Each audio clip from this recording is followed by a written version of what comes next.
जम्मू कश्मीर में अनंतनाग जिले के प्रसिद्ध पर्यटन स्थल पहलगाम हिल स्टेशन में मंगलवार की दोपहर आतंकवादियों ने भीड़ भाड़ वाली जगह पर सैलानियों पर अंधाधुंध फायरिंग कर करीब 28 लोगों को मौत के घाट उतार दिया था।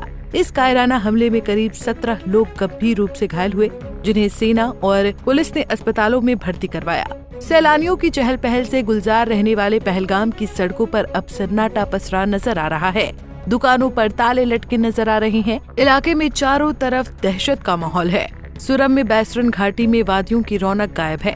घाटी में सुरक्षा बढ़ा दी गई है। चश्मदीदों के मुताबिक सेना की वर्दी में आए टीआरएफ के आतंकवादियों ने घूमने आए लोगों से उनका धर्म पूछकर उन्हें निशाना बनाया। ये हमला 2019 के पुलवामा हमले के बाद घाटी में सबसे घातक हमला माना जा रहा है।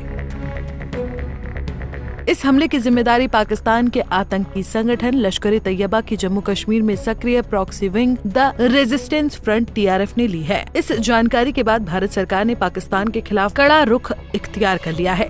बीते मंगलवार को जब ये हमला हुआ था तब प्रधानमंत्री नरेंद्र मोदी सऊदी अरब के दौरे पर पहुंचे हुए थे।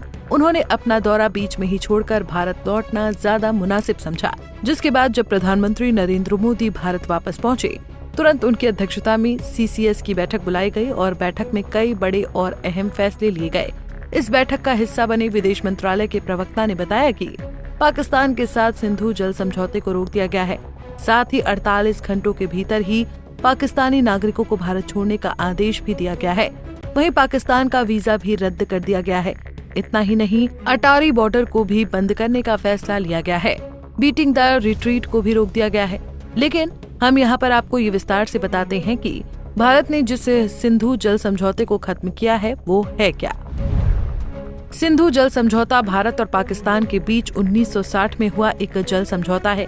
इस समझौते के तहत सिंधु नदी और उसकी सहायक नदियों के पानी के उपयोग और वितरण के बारे में दोनों देशों के बीच अधिकार और जिम्मेदारियां तय की गई हैं। इस समझौते के तहत पूर्वी नदियों रावी, ब्यास और सतलुज का पानी भारत को आवंटित किया गया, जबकि पश्चिमी नदियों चिनाब, झेलम और सिंधु का पानी पाकिस्तान को आवंटित किया गया। भारत को पश्चिमी नदियों पर कुछ शर्तों के साथ जल विद्युत परियोजनाओं के लिए पानी का उपयोग करने की अनुमति है, लेकिन वो पानी को रोक नहीं सकता या उसके प्रवाह को बदल नहीं सकता।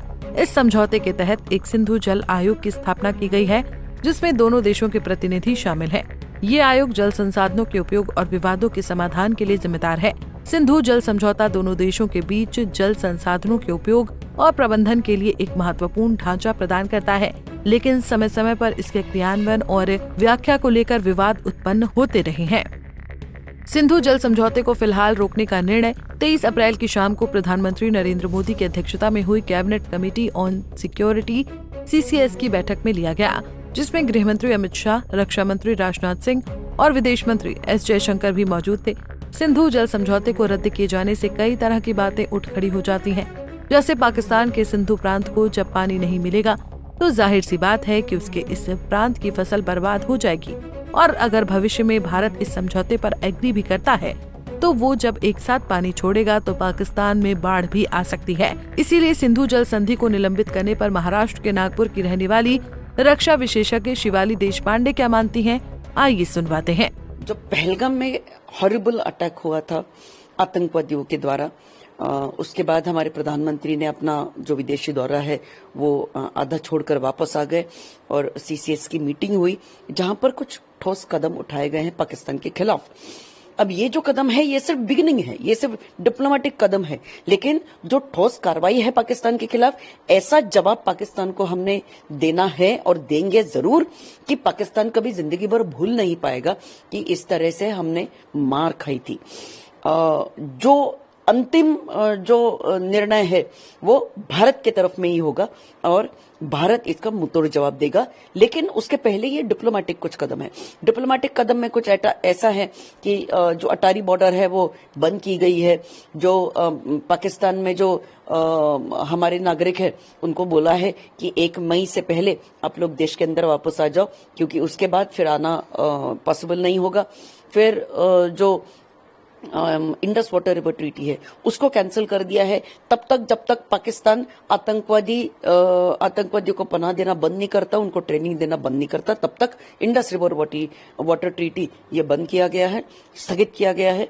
जो पाकिस्तान में हमारे मिलिट्री अटैचीज हैं उनको वापस बुलाया गया है, और जो भारत में जो पाकिस्तान के जो मिलिट्री अटैचीज हैं उनको वापस भेज रहे हैं। उनको 1 हफ्ता मिला है कि आप यहां से देश से निकल जाइए। तो ऐसे कुछ बहुत ठोस कदम भारत ने डिप्लोमेटिकली उठाए हैं, लेकिन जो फाइनल बदला है पाकिस्तान का, ये जो घिनौनी हरकत पाकिस्तान के आतंकवादियों ने, पाकिस्तान के भाड़े के टट्टुओं ने की थी, उसका फाइनल जवाब जो है वो बहुत तगड़ा होने वाला है और पूरी दुनिया देखेगी कि भारत क्या कर सकता है। कुछ रक्षा विशेषज्ञों का ऐसा भी मानना है कि आतंकवाद पर पक्की और निर्णायक कार्रवाई करने तक रोके गए सिंधु जल समझौते के टूटने से पाकिस्तान को कई नुकसान हो सकते हैं। सिंधु जल समझौता स्थगित करने का असर पाकिस्तान में खेती की 90% जमीन यानी 4.7 करोड़ एकड़ इलाके पर होगा, जहां सिंचाई के लिए पानी सिंधु नदी प्रणाली से मिलता है। खेती से पाकिस्तान की नेशनल इनकम में होने वाले 23% योगदान पर भी असर हो सकता है। पाक की 68% ग्रामीण जनता खेती पर आश्रित है। सिंधु के पानी में भारत की ओर से कटौती करने पर पाकिस्तान के तारबेला और मंगल हाइड्रो पावर प्रोजेक्ट पर असर पड़ेगा। यहाँ बिजली उत्पादन 30 से 50% तक प्रभावित होने से उद्योग और रोजगार पर भी असर पड़ेगा। Bureau report, Punjab Kesari TV. हमसे जुड़े रहने के लिए हमारे YouTube चैनल को सब्सक्राइब करें और नई वीडियो की नोटिफिकेशन के लिए बेल आइकॉन को दबाएं।